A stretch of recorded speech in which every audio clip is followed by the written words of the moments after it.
Hey everyone, I'm Brandon Gator with Ultimate Fishing, and on this channel I plan to make it the Ultimate Fishing channel, mainly centered towards tackle and gear, but also share my fishing adventures, and hopefully I'd love to do boat reviews someday. So that's my plan for this channel. And to start this off, I want to start a series for the beginning bass fisherman. You could be somebody that's never even fished before, or just a casual every species fisherman, and you want to get into bass fishing. So what all does that entail? What's the language? What's the lingo? What kind of rod do you need? What kind of line? What baits? How do you go fishing? How do you find a spot to fish? Do you need a boat, or is off the bank fine? So all those questions I plan to answer in these videos. So I'm going to imagine you have nothing. You may have a basic rod and reel set up and some like hooks and sinkers you go worm fishing with, but for this video series we're going to start with I have nothing. What rod do I even need? What rod and reel setup do I even need to start going fishing, to start bass fishing? And that's what I'm going to tell you in this video. So to start off bass fishing, there's basically two different rod and reel styles that you have the option to use. There's a bait caster, which is a rounder kind of oval shaped reel that you palm in your hand, and it sits on top of the rod. The rod has a trigger on it where, like, when you cast, you can put your hand on the trigger, your finger around the trigger, and cast. And when you reel, hold it like this, palm it, and then reel. And then there's the second option, spinning rod setup. It has a kind of bigger, more open, exposed reel hanging off the bottom. There's no trigger or anything. To hold it, there's several different ways you can do it. You're basically going to hold the top of the reel and the rod in your hand like this. I like doing it in between my top two and bottom two fingers like this. I hold it like that. A lot of people hold it with all their fingers in front of the reel. It just doesn't feel that natural to me. And I guess some people maybe do it back here, maybe one finger over, but I like to do it right in the dead middle of my fingers. You can also, while you're using it, you can keep a finger on the line. You can get more feel out of it. That's the two setups in bass fishing. There's also a third called spin cast. That is your old school, like Zebco 33 option, where it's a push button reel on top. It's all enclosed. Nobody really uses that bass fishing. You could, but I wouldn't recommend it. So to get started, I'm going to, for your first rod and reel, say you have nothing, you need to go out buy a rod and a reel. I would not recommend the bait caster, not for first time beginner use. It is, for the most part, for most people, it's more difficult to use. It's, I would say, arguably more expensive, but you can find cheap ones. It's known to bird's nest on people, which is when all this line on the spool goes woof and poofs up, and you got a big massive mess right here, and you have to fight with it and dig it out, or cut it all off and re-spool it. So it's harder to use as a beginner, so I'm not going to recommend this. And what I'm going to recommend is the spinning setup. Why? It's, for most people, easier to use. You don't have the problem of, you can kind of bird's nest it. I've had it to where you'll cast and you have some kind of bird's nest of line come out here, but it's not as bad as the bait caster bird's nest. It can do a lot of things. It's very versatile, but it's mainly specialized for lighter weight lures. Like, you're not going to use, you can buy heavier, well, I'll get into all the actions and stuff later, all the wording, but you can use heavier baits with some, but it's really specific. Really, you have to buy really specific higher end rods usually to get that. That's more geared toward the bait caster. So good all-around starting point is a spinning rod and reel. You can get real lightweight wimpy ones that's not going to be really good for bass fishing. They're more for little bluegill and crappie and stuff. I've got 2 spinning rod setups here. This is the cheaper one, this is the more expensive one. This is mine, this is my wife's starter setup. Hey Moose. And we'll start with hers. This is probably $150-ish or so setup. You can go a lot cheaper, and I'd probably give you some options of that in the future. So for this setup, you can get them under $100. You can probably even find some for 50 bucks or so. Usually a good starter reel, I would recommend the Daiwa Revros. This is not going to be a product specific video, but that's like a $60 reel and it's awesome. Rod wise, you can find some for probably $20, $30 to $50, somewhere around there. This is a 13 fishing fake green. I don't know the price of this rod. It's not crazy expensive or anything, but she wanted it because of the color. Anyways, when you're looking for a rod, there's going to be markings on the bottom. And if you can see this rod has the model number. It has 7 foot 1 inch. That's the length of the rod from butt. This is the butt. This is the tip, the very end. This is the handle. This is a cork handle. They come with EVA foam and some other materials as well. And this is, I guess, the blank and guides. So that's your terminology for the rod materials. 7 foot 1's the length. Medium. What does medium mean? That is the power of the rod. So you can go from ultralight, which is a really flimsy rod for like crappie fishing and bluegill fishing and stuff, or you can go up to extra heavy. There's not going to be, I don't know of any extra heavy spinning rods. There may be some out there, but I've not seen them. I've seen some heavy ones, but not extra heavy. Anyways, that is the power. So I would recommend medium, just like this rod and the other rod is. That's how I would start off. That's going to do majority of all the baits you're going to use, really. So start out with fast. What does fast mean? That is the action. So rods have a backbone. That is this bigger part from the handle up to the tip. You can see here, if you bend this rod, it has, the tip tapers pretty fast. That's where you get that word. Then right about here, it gets into the backbone where it doesn't bend as much. It's a stiffer section of the rod. So fast action means you have a shorter tip section that fades into the backbone. If you have a moderate rod, it's going to, the tip will bend all the way back to about middle of the rod. So you're going to have a big tip section and then the backbone. That's called moderate or slow action. I guess slow would be even less than moderate, but mainly you got fast and moderate. It's what you find in the bass fishing world. And to start out with these rods, I'm going to recommend length anywhere from probably 6'10", 6'9" to 7'1", 7'2", somewhere around that. A good average point is 7 foot. Medium power is what I recommend. Fast action. Then 8 to 15 pound line is what they recommend from the factory. I don't really go by that. I don't care. With these, any of these spinning rod setups, we'll get to this later on the reel, I don't use no more than 6 or 8 pound tests. It's about the only 2 I use.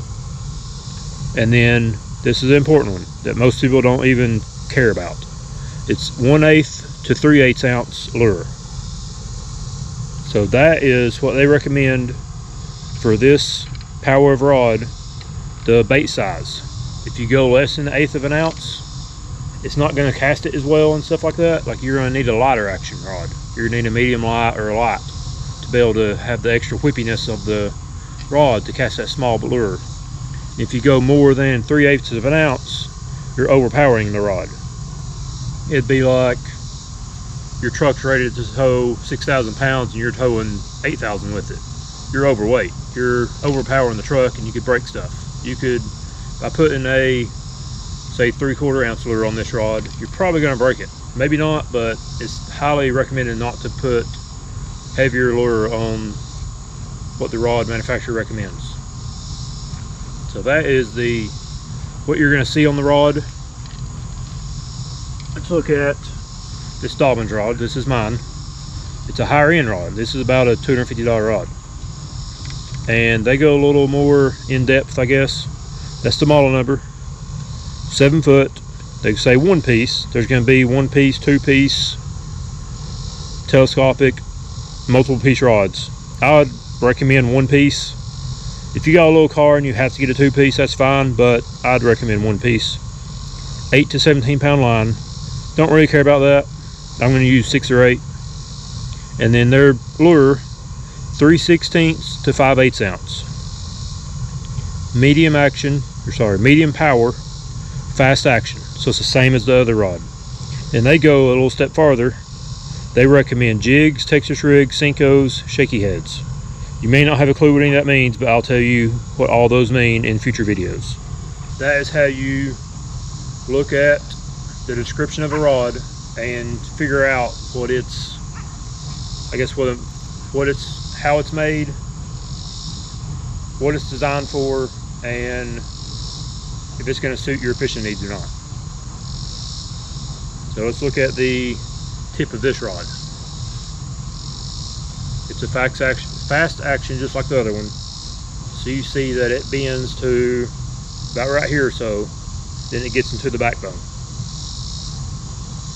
That's what you want in your first setup. And why do I recommend a 7 foot medium action spinning rod? Because you're going to be able to use mostly lighter weight stuff, but you can go up to, like this one is 5/8 of an ounce. That's a little over half an ounce. That one this cheaper one went up to 3/8 of an ounce. You can use a lot of lures in that range. So next up, you found you a 7 foot medium power fast action rod that you like. You like the feel of it. Make sure it's graphite. There's going to be graphite and fiberglass options. Fiberglass you probably won't find many of. It'll probably be cheap. It's not until you get into higher end crankbait models that you have more expensive ones, I guess. But make sure it's graphite. I'll go more in depth on all that later. But for right now, just find you a rod you like the feel of. Now that you found your rod, now you need to get a reel for it. And they make combos for these also. So you can actually buy a rod and reel combo of your liking. That's probably the best money option, price point wise. But for reels, these spinning reels come in different sizes. There's like 500 up to, I don't know, 5,000 plus size. And for bass fishing, a lot of people like 3,000 and 3,500 sizes, maybe even 4,000.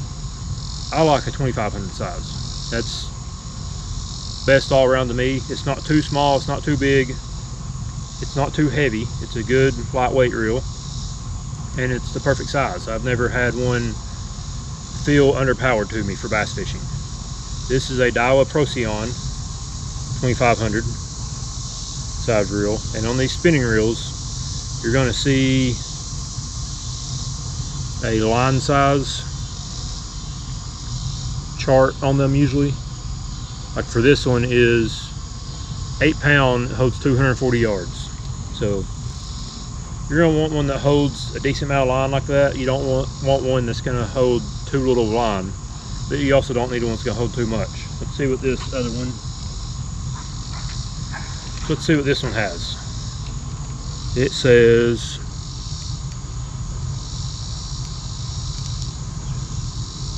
£8, 130 yards.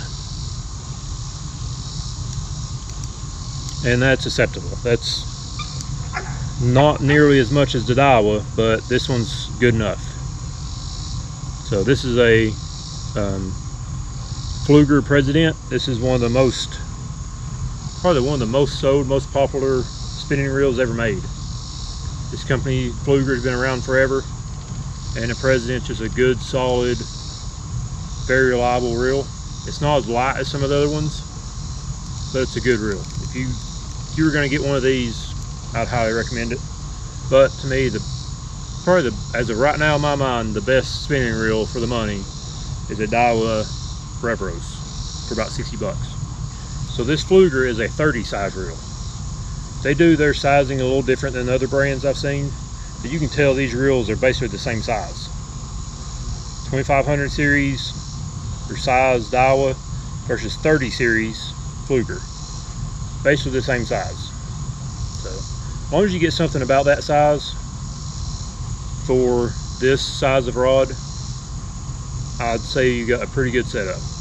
So now that you know what size and power and action of rod you need and what size spinning reel you need, well, let me tell you something else.